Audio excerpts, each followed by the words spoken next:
Your discretionary budget right now is $37.8 billion. The FY25 request is for 37.8. That's not what I'm asking. I'm sorry? What's your current budget? Well, it's 3.5% less than that, so I can take out my calculator and do the math, but I don't have it in front of me. All right, well, let me put it another way. You're asking for an extra $467 million, is that right? But I'm considerably more than that. let me ask- I don't know the answer to your Okay. high-level Let me ask you one strategy last question in my 14 seconds. I've been dying to ask you this question. How long have you been dying to ask me this question? Long time. Long time. Mr. Hunter Biden did not pay taxes on $1 million in 2014 and 2015. And he deducted payments from his income tax for personal expenses when he did file.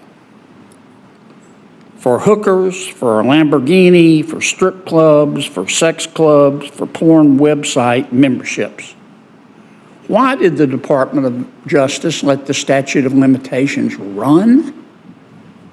Ladies and gentlemen, welcome back to Liberty Watchtower, where truth takes center stage. Here, we keep you informed, engaged, and thinking critically in a world that often demands it. If you're new to the channel, make sure to like this video, subscribe, and tap the notification bell so you never miss a dose of real, unfiltered truth. Let's dive in. Today, we revisit a critical moment from a recent Senate Judiciary Committee hearing where Attorney General Merrick Garland appeared to answer questions on the Department of Justice's operations and budget request for the upcoming fiscal year. Nice to see you again. Thank you for being here. Your current budget, by my calculations, is $48.3 billion. Is that right? The budget request is for $37.8 billion, the FY25 budget, and that would constitute a 3.5% increase over. But with mandatory spending, your budget's 48.3. Is that right? I don't have the number for including mandatory, but I'll certainly be able to get back to you for that. Well, let's take out mandatory. Yeah. Your discretionary budget right now is $37.8 billion. The FY25 request is for 37.8. That's not what I'm asking.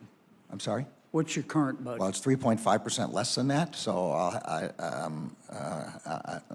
I can take out my calculator and do the math, but I don't have it in front of me. All right, well, let me put it another way. You're asking for an extra $467 million, is that right?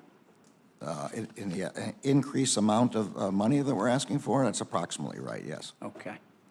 To your knowledge, in the past, let's say 40 years, has the Department of Justice ever come before Congress and said, we don't need any more? We're going to make it with what we've got in light of the fiscal circumstances in the country? I normally wouldn't want to speculate, but in this case, I can't imagine that the Department of Justice, facing increasing threats every year, violent crime, threats to our national security, drug trafficking threats. Is that a no? I don't know the answer, but I think it would be surprising if the department ever asked for less money. I think that would be not responsible. You talked in a little bit in your testimony, General, about guns, and you've been very outspoken about the need for more gun control. With respect, and if you don't mind me asking, do you own a gun? I don't. Okay. Have you ever fired a gun? Many times. Okay. Do you have 24-hour security? I do. Okay. Let me ask you about fentanyl, because that's a huge problem, and I know you're worried about it, as are we. And we've, of course, got a problem with the precursor chemicals coming into Mexico to the Mexican cartels who manufacture the fentanyl and send it into the United States. Isn't a big part of the problem that if you took the Mexican drug cartels and turned them upside down and shook them, that President Lopez Obrador would fall out of their pockets? Well, I'll leave the metaphor aside. The department has said that we do not have an investigation of the President of Mexico. Do you think President of Mexico is our friend? We need cooperation from Mexico. Mexico has been somewhat cooperative with respect to our fight against the cartels, not as helpful as I wish they were, but without their cooperation, we can't be successful in destroying the cartels. Why wouldn't the president go to President Lopez Obrador and say, no offense, but the fentanyl problem is killing Americans. The illegal immigration problem is hurting Americans. If you don't cooperate with us, and he clearly hasn't been, and he's not afraid of us, we're going to implement tariffs on Mexico until you do. I think there are many ways to encourage cooperation from another country. But that would do it, wouldn't it? I don't know whether that would do it or whether... You don't think that would get his attention? I am not a diplomat. I'm not a foreign affairs strategist. I know we need their support and cooperation. Yeah. I don't know whether that would be positive or negative. So we just ask politely. Well, we do more than that, but Right. considerably more than that. let me I ask- don't know the answer to your Okay. high-level Let me ask you one strategy last question in my 14 seconds. I've been dying to ask you this question. How long have you been dying to ask me this question? Long time. Long time. Mr. Hunter Biden did not pay taxes on $1 million in 2014 and 2015. And he deducted payments from his income tax for personal expenses when he did file. For hookers, for a Lamborghini, for strip clubs, for sex clubs, for porn website memberships.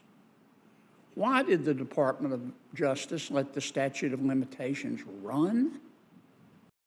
What followed was a sharp and pointed exchange led by Senator John Kennedy, who raised serious concerns about the department's $37.8 billion discretionary budget, its approach to violent crime and gun control, the ongoing fentanyl crisis linked to Mexican cartels, and the controversial handling of the Hunter Biden tax case. This exchange reflects not only the tension between Congress and the Justice Department, but also deeper questions about government accountability, national security, and public trust. It is a snapshot of the challenges facing our justice system and the scrutiny it must continually undergo in a democratic society. As you well know, So Senator... you can't prosecute? As you well know, Senator, that investigation is being conducted by Mr. Weiss, who was appointed by President Trump to be the U.S. Attorney in Delaware. Much of the investigation you're talking about occurred during the previous administration under Mr. Weiss. Mr. Weiss has continued his investigations. He's now a special counsel. He will issue a report which So are will you saying explain it's those... Trump's fault? Which will explain... No, I don't know whether there's fault or not. Mr. Weiss will explain this in his report. But we can't. Mr. Hunter Biden walks free on not paying taxes on $1 million from 2014 and 15 because the Department of Justice let it happen, right? Again, I'm not going to comment on decisions made in a pending investigation. In the end, Mr. Weiss will issue a report. I will provide the report to Congress. You will be able to question Mr. Weiss as to his reasoning, and he will be able to defend his reasoning. Would you come with Mr. Weiss when he does that? I'm not going to know the intricacies of Mr. Weiss' investigation. There would be no point. It's Mr. Weiss who's responsible for this investigation. But you were head of the Department of Justice. Yes, and I've appointed him as special counsel so that he can independently investigate this matter. Okay. Thank you very much, Senator Kennedy. Senator Manchin. Thank you, Madam Chairman, and thank you, Judge, for being here. I appreciate your service.